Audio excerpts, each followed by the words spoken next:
Hello, everyone, and welcome to the Week 14 edition of the Fantasy Edge. I am Joe Marino, and my co-pilot on this edition of the Fantasy Edge, we got the Todd father. Todd, how you doing? I'm doing great, Joe. I've been battling this ugly cold for the past week, and now I understand a whole lot of people in America have a cold. So it's not a good thing. I'm hoping to get out of it soon. But I know that listening to you and all your picks in the Fantasy Edge, that should help be the medicine that I've been looking for. Victory is the best medicine, Todd. So hopefully the picks and the starts of the week, spot starts that we're going to go over today will help that recovery. Shout out to our creative producer, Dante, who does all the editing for us, does a wonderful job. Shout out to Dante. This whole operation would not work without you. Anyways, we're going to get right into the news and notes from around the NFL. Today is Thursday. We're about like an hour and a half before Thursday night football. Here it is the Lions and Packers. So if you're not noticing that we're talking about it today, that is why, because we don't want it to be old news when this drops tomorrow. So just take that for what it is. So first and foremost, probably the biggest news this past Sunday, the snow game, Bills, 49ers, two pretty significant injuries happening in that game. 49ers running backs, both of them, Christian McCaffrey and Jordan Mason, both placed on the injured reserve. McCaffrey, a PCL injury, and Jordan Mason also going on IR with a high ankle sprain, devastating injury for the 49ers, who are having just a miserable season this year. McCaffrey, if you're watching this, listening to this, I assume you are in a fantasy football league. Christian McCaffrey probably went first overall in about 99% of your redraft fantasy leagues. So just if you drafted Christian McCaffrey, you were just not having a good time. You held on to him most likely through thick and thin. You probably picked up Jordan Mason too. So if you had McCaffrey, you probably had both of these guys, and now both of them are out. So then it's Isaac Guerendo season. It was a mad dash to pick him up. If you held on to your waiver priority until now, it's going to be rewarded. Waivers went through a couple days ago, but if you got Isaac Guerendo, I think might be the pick of the season here. Through limited time that he has played this year, he has impressed, and I do have my fair share of Isaac Guerendo across a few of my leagues too. So I think he's definitely, if you got him, congratulations. I think he's going to help you out through this playoff run. And speaking of playoffs, fantasy playoffs in most leagues are starting up next week. So for a lot of you, this is going to be win and get in. If you lose, you're off to the toilet bowl. So very crucial week ahead here, and we're going to help you hopefully squeak into that last playoff spot if you're in that race. Moving on past the 49ers here, that unfortunate news, of course, we're going to go to Jacksonville. Trevor Lawrence, their quarterback, horrible concussion in that last game. Late hit as he was sliding. He's going on the injured reserve. He's also getting a shoulder surgery on his non-throwing shoulder. So hopefully he'll be able to make a recovery going into next season. Just another horrendous year for Jacksonville. And hopefully Lawrence makes a full recovery and is able to help get that team in the right direction next year. Over to Cincinnati, kicker news. Their kicker, Evan McPherson, groin injury. He's going to be going on the injured reserve. They signed kicker Cade York to their practice squad. Expectation that he will be the replacement for McPherson. So that'll be the end of the fantasy season for Evan McPherson at least. So make sure if he's your kicker and he's probably rostered in most leagues, you're dropping him and you're moving on to somebody else. Some Ravens news. Todd, this is very interesting. Deontay Johnson suspended one game for conduct detrimental to the team, and that conduct was he refused to go in to the game when they wanted him to go in last week. You don't see this very often. Very bizarre. What's your take on this? Our resident. Yeah, I mean, yeah, well, there's a couple of things. I mean, one, Dante was doing very well at Carolina, but Carolina was willing to give him up for peanuts. They didn't have to worry about value. They just wanted to get rid of the guy. So that was a red flag. And it's obvious that there's something going on in Baltimore with him on the sidelines. And he's only had one catch. I mean, he's not like he's Randy Moss out there. So I don't know who this guy thinks he is going around trying to wag the dog because it's not going to work. And, you had Harbaugh the other day even mentioned during the press conference that Dante probably is not going to be a long-term solution for the Baltimore Ravens. I don't know the ins and outs of this specifically, but I believe the Ravens will get a compensatory draft pick, which is of higher value than what they gave up to the Panthers. So, It is, but they have to keep him. They have to yeah, keep him. So now you run the risk of having this asshat on your team who decides that he's going to be a problem. He's going to be a cancer. So do you want that crap? Or do you just say, you know what, just get lost, pal? I mean, do you hang on to him? I mean, there's lots of questions, and that I'm sure there's a lot of things behind the scenes that nobody knows right now, and it has not been relayed to the press. But from the fan perspective in Baltimore, yeah, they don't put up with that kind of crap. I mean, especially there. You start playing games like that, it's like, get your ass out. Nobody ever heard of Deontay Johnson before Deontay Johnson became a Raven anyway. That guy better light it up after the bye week if he's going to play. Well, that's right, he won't play in the Giants game, so I guess he'll play in the Steelers game, and he better light it up. it's a revenge game too because he is a former Steeler as well. So I think that's three Yeah. teams for Deontay Johnson now in the last calendar year. So very tough for him. Hopefully, he can definitely help out the Ravens, though. I think he was a good addition. It's just, can he get his head on straight and get on the field for him? But But here's the thing, though. Here's the thing, and this is what's so bizarre. It's like when the Baltimore Orioles did this. They went out during the trade deadline. They got like 9 or 10 players. And, it changes the makeup of the locker room. The locker room is sacred. And, you get a couple of new players coming in, but are they going to follow the Raven way or their own way? And their own way is always the wrong way. So this guy, it looks like he just wants to do his own thing. And that's not going to be good. It's not going to fly very well with the fan base. So I would not be surprised. They might keep him around. They'll keep him in the mail room, but after that, he's not going to last long. yeah, and Rashad Bateman got hurt in that last game too. So you would have thought he would see an increased workload. Probably why they tried putting him in the game, but refusing to go in, of course. So who knows what's going to happen here? I think if he remains sidelined, I think this is going to be a big boost for Isaiah Likely, the other tight end there. I think he's going to be the one who benefits the most from this news. So definitely something to keep an eye out for. Moving on, though, to the Los Angeles Chargers, their stud rookie receiver, Ladd McConkey, super banged up, limited in Thursday's practice. He's got a knee and a shoulder injury. This is a tough guy. I think he's going to be out there for the Chargers next game, but again, something to monitor. He has been super good, tons of catches. If you're in a PPR league and you got Ladd McConkey, you're feeling very happy right now. Over to Dallas. Jake Ferguson, their tight end, concussion, looking like he's going to be good to go in their next game. He was a full participant in Thursday's practice. And then over to the wide receiver room in Dallas, CeeDee Lamb, shoulder injury held out in Thursday's practice. Of course, if you were watching the games this past week, Lamb got hurt. He was playing hurt, but kind of held himself out around midway point of the game. If you got Lamb, you did not get much from him, probably a handful of points. So hopefully Lamb is out there. I think it's a good matchup. We'll highlight that matchup later on, though. Devontae Smith, Philadelphia Eagles, practice in full on Thursday, looking like he'll be back out there. Dallas Goedert, on the other hand, their tight end, knee injury, sidelined for Thursday's practice. He was not out there.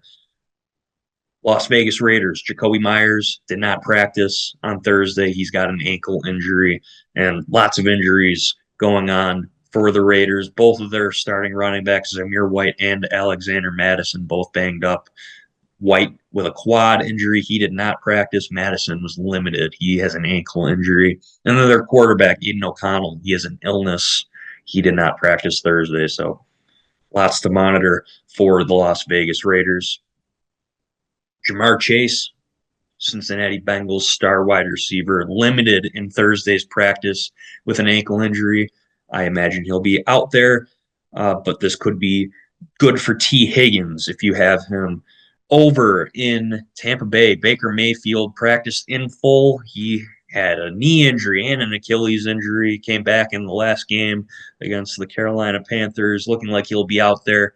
Bucky Irvin, another breakout game for him. He's got a hip and a back injury. He did not practice on Thursday. I would think about picking up Sean Tucker. Obviously, Rachaad White is rostered in probably like 99% of leagues. Tucker could be of value. Maybe he'll get an increased workload. I'm going to assume Bucky Irving's not going to be playing this week. That guy is banged up. If you saw him after last game, he was wrapped up. That guy is dealing with a lot of injuries right now, you can tell. And then Mike Evans, hamstring injury. He did not practice on Thursday. Evans he's a elder statesman out there. I think he's going to be out there playing on Sunday. Veteran rest day kind of deal. I think he'll be fine. Cedric Tillman, concussion, still not practicing on Thursday. If you're not practicing on Thursday, likely you're not going to clear the concussion protocol, so don't be surprised if he is not playing for the Browns this week. On the other hand, Elijah Moore, shoulder injury. He practiced in full on Thursday, so expect he will be out there for the Cleveland Browns. New York Giants head coach Brian Daboll saying that Drew Lock will start again for them in Week 14. And Malik Neighbors, groin injury, limited on Thursday. This guy is dealing with a lot of injuries, it seems. Seems like he gets injured every game. He's getting rocked quite a bit. I expect that Neighbors will be out there, though. Over in Pittsburgh, Calvin Austin, he's been a pretty nice story this year in the deeper leagues. I would consider picking him up. If you're in like a 14-team league, maybe even a 12-team league, Calvin Austin of the Pittsburgh Steelers might be a sneaky good pickup. He had a concussion, and he was upgraded to a full participant in Thursday's practice. I expect that he will be good to go for the Pittsburgh Steelers. A slew of injuries for the Buffalo Bills. Curtis Samuel, Dalton Kincaid, and Keon Coleman all limited in Thursday's practice. I would expect that hopefully all three of them will be back for the Bills this week. And then over in Chicago, pair of running backs dealing with injuries. Roschon Johnson, concussion, did not practice Thursday. And then DeAndre Swift with a quad injury also did not practice Thursday. So that is very tough for the running back room for the Bears. But that is not the only area where they're banged up. Their wide receiver room also pretty banged up. DJ Moore and Keenan Allen dealing with injuries. Moore did not practice Thursday, but Keenan Allen was a full participant. So at least Keenan will be most likely out there. Tough one here. New York Jets running back Breece Hall not spotted at Thursday's practice. He's been dealing with a knee injury. It seems like he's been dealing with it for quite a bit of time here the last couple of weeks. We've been telling you, pick up those insurance running backs. If Braylon Allen is still out there on your waiver wire, pick him up. I'm begging you, pick him up. If Breece Hall is out this week, Braylon Allen is going to be a top 10 running back on the week. I'm going to say that right now. Breece, I could see him being out there still, but I'm telling you, pick up those insurance running backs. And then over to Carolina, our last bit of news here before we go to our break. Pair of rookies, Jalen Coker and Jatavian Sanders, both limited in practice. Sanders had that scary neck injury a couple weeks ago, so nice to see him potentially getting back out there. We're going to take a quick break. When we get back, we're going to go into spot starts of the week and also our picks of the week. We'll be right back. Welcome back to the Fantasy Edge. We got Joe Marino and the Todd father on the controls, producer Dante as well. Now we're going to get into the spot starts of the week. Lots of bye weeks this week. The last bye week of the season for fantasy. Baltimore Ravens, Denver Broncos, Houston Texans, Indianapolis Colts, New England Patriots, and the Washington Commanders. Like we said earlier, this is a do or die scenario for a lot of folks out there in their fantasy leagues. And like, if you got Terry McLaurin, Jaden Daniels, you're going to be needing to pick up some studs off the waiver wire, hopefully to propel you into playoff position. So we're going to highlight some guys here that you could pick up, starting with the quarterbacks. Jameis Winston is my first spot start quarterback, if you will. He's going up against the Pittsburgh Steelers. Steelers have great defense, unpredictable, but they're still very good. Winston loves to throw that good pick six, and there's nothing better for fantasy football than a pick six, because especially he's going to be throwing that ball to the other team. They're going to take it into the end zone. And then you know what's going to happen? He's going to go right back out there and more opportunity to throw some touchdowns and gain some yards. So I like Winston a lot this week. He is what you call a boom bust play. He could get you 10, but he can also get you 30. And if you are in it to win it, you need to win this to get into the playoffs. I like Jameis Winston as a spot start here at the quarterback position. Next, Sam Darnold against the Atlanta Falcons. Darnold's very boom bust, but he's also kind of safe. I think he can get you 20 points this week. Like Todd said earlier, the weather is starting to turn a little bit. You want guys. My philosophy is if I can get a guy in a dome, specifically a kicker or a quarterback, I'm going to do it. And Darnold's playing in a dome in a good matchup against the Atlanta Falcons this week. I think this is going to be a shootout of a game. I like Darnold as a spot start option. And then Will Levis against the Jacksonville Jaguars. Jacksonville, their defense is just dreadful. Again, similar to Winston, Levis likes to throw some interceptions, but that's a risk that you might have to be willing to take here. This is a phenomenal matchup for Levis. I like all of the skill position players for the Titans this week as options to get in your starting lineup. And I think if you got a quarterback on a bye, Levis is probably out on your waiver wire free agent list. I would pick him up if you're in the need of a quarterback.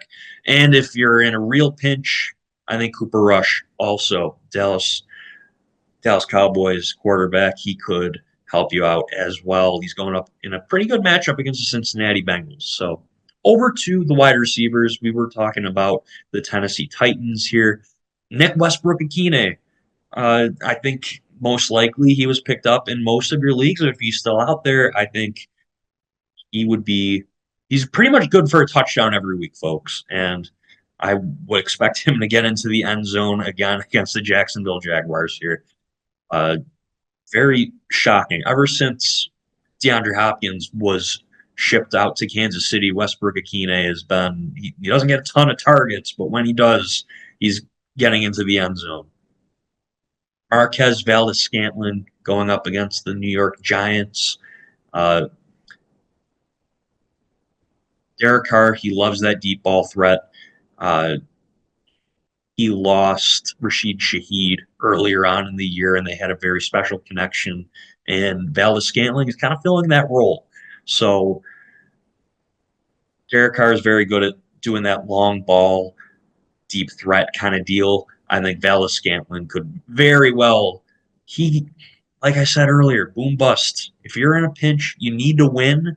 You need to go for those high upside guys. Your Marquez Valdes-Scantlings, Westbrook-Akine. You want to shoot for upside, and I think Valdes-Scantling definitely does that for you. Brandon Cooks, he came back for the Dallas Cowboys last week, got into the end zone. He's going up against the Cincinnati Bengals. If CeeDee Lamb is out for whatever reason, I think Cooks is probably the number one target here. So he's going to have a pretty good game against the Bengals. And I think Adam Thielen as well, going up against the Philadelphia Eagles. He's going to be a very strong spot start. He was injured for most of the season here, probably on a lot of your waiver wires. He is, if you're in a PPR league, he's going to get lots of catches, tons of targets. I like Adam Thielen a lot this week against the Eagles. And one more disclaimer, pick up those insurance running backs. If there's a Braylon Allen, there's so many of them out there. I'm trying to think of some names. Isaac Arendo, of course, was picked up. Also, Sincere McCormick with the running backs that are injured over in Las Vegas. Courtesy ad if you are in a real pinch for running back. Also, I like Trey Benson. Although James Conner has been very healthy this year, Benson, he's got a little bit of a role. Also, Kamani Vidal, Sassoon, I could see him potentially taking over for Gus Edwards with J.K. Dobbins going on the injured reserve too. So there's no really clear-cut good running backs out there, but make sure you're adding those insurance running backs, especially if like you have James Conner and Trey Benson is out there on your waiver wire. Pick him up. You got nothing to lose because if James Conner, for whatever reason, goes down this week, bada bing, bada boom, you can put your Trey Benson right in that spot. All right, over to the tight ends. Last spot start selections here before we get into the picks of the week. We've got Will Dissly against the Kansas City Chiefs. Horrendous game for him last week, but with Lad McConkey severely banged up, might not even be playing this week. I think Dissly is going to be a very strong start. I would even give him flex consideration, not even just putting him in the tight end spot. I like Dissly a lot this week against the Kansas City Chiefs. Noah Gray on the other side of the ball. Seems like he's getting a touchdown every week. If you got like a Mark Andrews on a bye this week, I like Noah Gray too. And then Jawan Johnson, New Orleans Saints tight end, with Taysom Hill out for the rest of the year with that knee injury. He's going to see an increased volume of targets. He's going up against the New York Giants, a good matchup. Like him as well. And then our last tight end spot start, I like Pat Freiermuth. Seems like he's got a pretty good connection with Russell Wilson. He's going up against the Cleveland Browns. He is one to watch out for.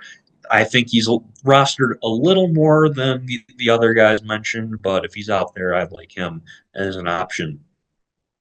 Now, going to the picks of the week, we're going to go one player per position: quarterback, wide receiver, running back, and tight end. Picking these guys, I think all of these guys will be top 5 in their positions this week for week 14. Starting with the quarterback, you know, Kyler Murray against the Seattle Seahawks. Seahawks have been a great matchup this year for fantasy. I think Murray is going to have a nice bounce back game. Kyler, he's always got that rushing upside, and he's got that security blanket in Trey McBride, who is the start of the week here, my pick of the week at the tight end position too. McBride, I think he gets in the end zone this week. That's my prediction. He's getting all the targets in the world, but he's not getting those receiving touchdowns. I think that happens this week. So Kyler and McBride, those two are my picks of the week for quarterback and tight end. Now, wide receiver, Drake London going up against the Minnesota Vikings. The Atlanta Falcons, I think this is going to be a shootout of a game. Now, let's remember, Kirk Cousins, the quarterback for the Atlanta Falcons, this is a revenge game for him.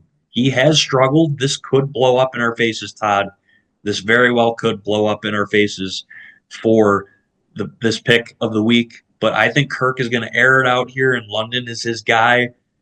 I can see London getting a couple touchdowns this week. Okay. I mean, I like it. I love the pick of the week. I love it. You're going out on a limb. I love that kind of risk taking. And yeah, that's what you got to do. But I got to say, I think you're spot on with this one. How does this asshole threw 4 interceptions in one game? I think he thought that would add to his reception count. I mean, it was a completion count. It was unbelievable. So yeah, he is due for something big this week, and it's going to be happening this week. I love this pick, Joe. and it's against his former team. They let him go. This is I'm going to be watching this game. This is going to be a fun one. And then our last pick of the week, I've got Chase Brown against the Dallas Cowboys. Dallas, their run defense has been abysmal this year. Chase Brown is heating up. I think Chase Brown could be a league winner. He is my pick of the week for the running back position. Just to recap, we got Kyler Murray, Drake London, Chase Brown, and Trey McBride on the next episode of the Fantasy Edge. We'll see how we did here. Hopefully that you guys put those, I would imagine they would be in your starting lineups, but I'm predicting that each of them will be top 5 in their positions in week 14. That is going to do it for this edition of the Fantasy Edge. Good luck to everyone going into week 14 here. Hope you guys win. And then we got a playoff primer next week. Fantasy playoffs are starting. Hopefully you got a bye week. If you've been watching the Fantasy Edge, watching or listening, hopefully your team is in those top 2 seeds where you don't even have to worry about next week. You just kind of sit back, relax, and watch Red Zone and enjoy what's going on and not have to worry about winning or losing next week. But best of luck to everyone. Hope you enjoyed, and we will see you in the next one.